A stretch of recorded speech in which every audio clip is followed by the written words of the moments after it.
Morning. চলে এলাম আবার একটা নতুন ব্লগ নিয়ে।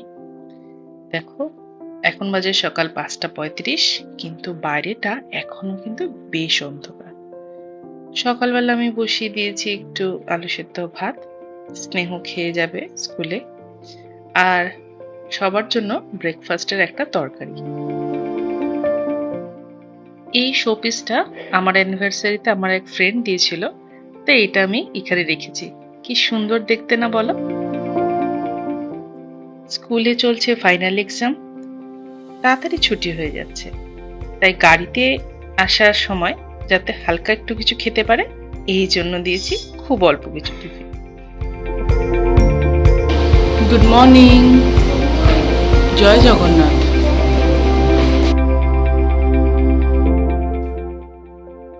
সকাল সকাল একটা নতুন বায়না, এই কালার পেন্সিল সেটটা নাকি স্কুলে নিয়ে যাবে।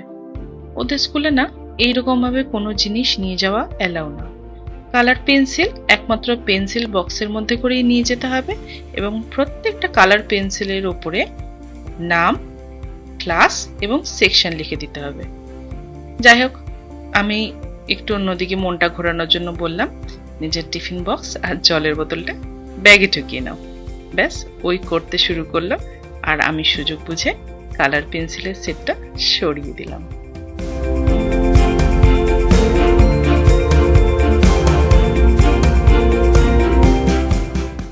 বায়না মেটাতে গিয়ে হয়ে গেল দেরি।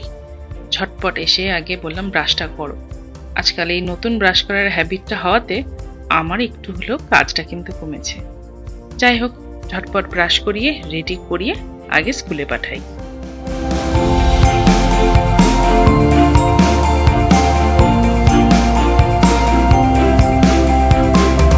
স্কুলের জন্য রওনা করে দিয়েছি। এবার নিচে এসে দুপুরের জন্য বানিয়ে নেবো আজকে পানির ভাপা।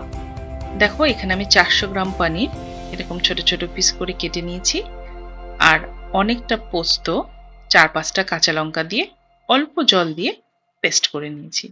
এবার যে বাটিতে তুমি রান্না করবে সে বাটির মধ্যে একবারে সমস্ত কিছু মাখিয়ে নেবে। আমি কড়াইতে করছি তাই কড়াইয়ের মধ্যে মাখিয়ে নিচ্ছি। যদি তোমরা মাইক্রো ওভেনে করো তাহলে মাইক্রো ওভেনের যে বোলগুলো হয় তার মধ্যে এইভাবে সমস্ত কিছু মাখিয়ে নিয়ে বসিয়ে দেবে। পনিরের মধ্যে আমি পোস্ত বাটাটা ঢেলে দিলাম। এর সাথে আর কিছুই সেরম লাগবে না, খুব সামান্য পরিমাণ হলুদ, স্বাদ মতো নুন, আর বেশ কিছুটা কাঁচা সর্ষের তেল।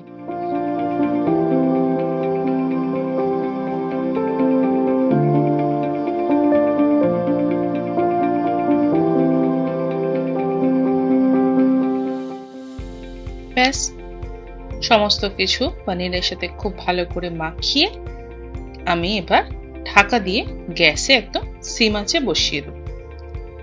বেশিক্ষণ লাগবে না, জানো তো, মিনিট 15 সময় দিলেই তৈরি হয়ে যাবে পনির ভাপা। আর পোস্তটা যদি তোমাদের খুব ড্রাই করে বাটা হয়ে যায় তাহলে এই হাফ কাপ মতো জল দিয়ে দিতে পারো। একটু খেয়াল রেখো নিচে যেন না লেগে যায়। দেখো কি সুন্দর শুকনো শুকনো রেডি, গরম ভাত দিয়ে দুর্দান্ত লাগে।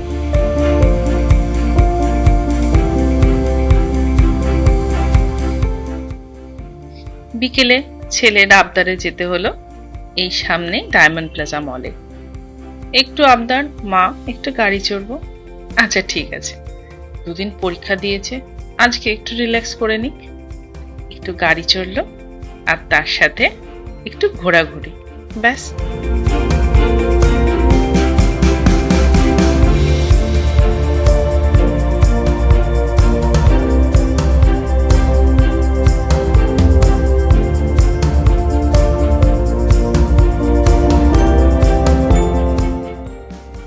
দেখো, একটুখানি গাড়ি চড়ে কি খুশি, একদম দৌড়োদৌড়ি শুরু করে দিয়েছে। আজকে উইকডেজ, তাই মলটা না পুরো ফাঁকা, অত লোকজন নেই বললেই চলে। কিন্তু এই বাচ্চাদের যে গেমিং জোনটা আছে না, সেইখানে কিন্তু ছিল প্রচুর ভিড়। আমরা জাস্ট একটু দেখতে গেছিলাম। আমি গেমিং জোনে খুব একটা ওকে অ্যালাউ করি না, কারণ আমিও না নিজে অতটা বুঝি না কি খেলতে হবে, কোথা থেকে কি করতে হবে। দেখছো মলে যে কজন এসছে সবাই যেন এই গেমিং জোনটার মধ্যেই রয়েছে। সন্ধ্যাবেলা ওর কিছু টিফিন করা হয়নি, তাই খেলাধুলার পর চলে এলাম টি জাংশনে।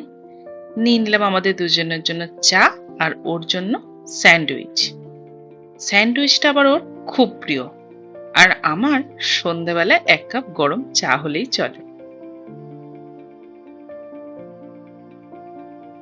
এবার বাড়ি ফেরার পালা। সবাইকে জানাই গুড নাইট। সবাই খুব ভালো থেকো, সুস্থ থেকো। দেখা হবে নেক্সট ব্লগে। ততক্ষণের জন্য টাটা। আর এত দূর অবধি যদি দেখছো, প্লিজ আমার এই ব্লগটাকে একটা লাইক করে দিও।